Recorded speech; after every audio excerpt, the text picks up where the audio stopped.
आखिरी में एक कहानी से समझाने की कोशिश करता हूं। एक टीम के 5 दोस्त एक के घर में बैठकर खाना खा रहे थे। शाम का वक्त था, हल्की हल्की हवा चल रही थी। तभी बूंदाबांदी यानी हल्की सी बरसात शुरू हो गई और थोड़ी ही देर में तेज बारिश होने लगी।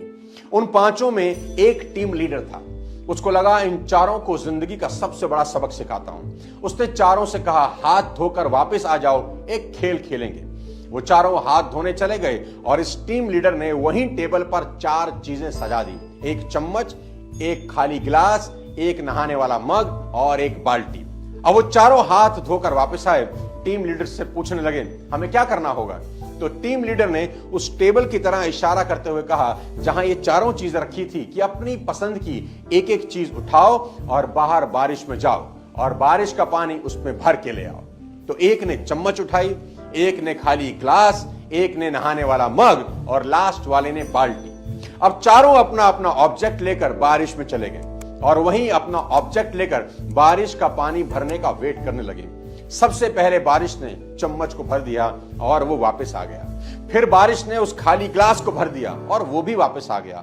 फिर बारिश ने उस नहाने वाले मग को भर दिया, जिसे तीसरा पकड़ के बारिश में खड़ा था, और वो भी भरे मग के साथ वापस लौट आया।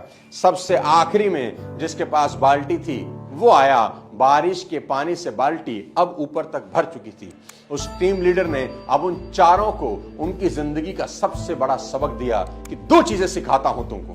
पहला, दोस्तों, बारिश तुम सभी के लिए बराबर हो रही थी। कोई चम्मच भर के पानी लाया, कोई ग्लास भर के, कोई मग भर के और कोई बाल्टी।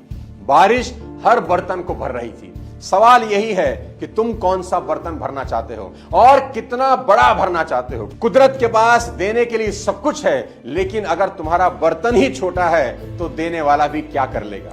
अब दूसरी चीज सीखो। बड़ा बर्तन भरने में वक्त हमेशा ज्यादा लगता है। जितने वक्त में चम्मच में पानी भरता है, उतनी देर में बाल्टी कभी नहीं भरेगी। इसलिए अगर कुछ बड़ा चाहते हो तो बारिश में ज्यादा समय भीगने के लिए तैयार रहना ही होगा, कर्म करना होगा। तुलसीदास जी ने यहां के लिए एक बहुत बड़ा दोहा लिखा है कि सकल पदार्थ हैं जगमाही, कर्महीन जन पावत नाही। यानी कि इस दुनिया में सब कुछ है जो तुम पाना चाहते हो, पर कर्महीन इंसान को कुछ हासिल होता नहीं। आप सिर्फ घर की 4 दीवारी में बैठकर सोचें कुछ हो जाएगा, तो देवता भी तुम्हारी मदद नहीं कर सकते। आखिरी में आपसे एक सवाल पूछता हूं कि एक पेड़ कितना बड़ा होता है? तो उसका जवाब है, जितना बड़ा हो सकता है उतना ही बड़ा होता है। आपने कभी नहीं सुना होगा कि एक पेड़ जो कि जा सकता था 20 फीट 16 फीट पर रुक गया। नहीं मेरे दोस्त, पेड़ बीच में नहीं रुका करते। दूसरा सवाल, पेड़ कितना गहरा हो सकता है? तो उसका जवाब है, जितना गहरा जा सकता है उतना गहरा चला जाता है, बीच में नहीं रुकता। तीसरा सवाल, एक पेड़ कितने फल देता है? तो उसका जवाब है, जितने दे सकता है उतने ही देता है। कोई पेड़ अपनी क्षमता से कम फल कभी नहीं देता। चौथा सवाल सीधा आपसे, क्या आप जितना कर सकते थे उतना कर रहे हो?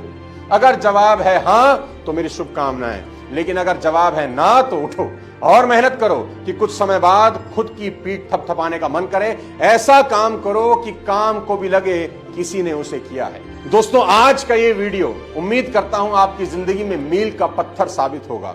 खुद पर भरोसा करने से बड़ा कोई अस्त्र आपके पास नहीं है। अगर ये वीडियो पसंद आया हो तो अपने तमाम जानने वालों को भेज दो, चैनल को सब्सक्राइब कर दो, बेल आइकन दबा दो। अगले किसी और वीडियो के साथ जल्द आपसे मुलाकात करता हूं। तब तक अपने स्वास्थ्य का ध्यान रखिए, कुछ बड़ा सोचिए। जय हिंद।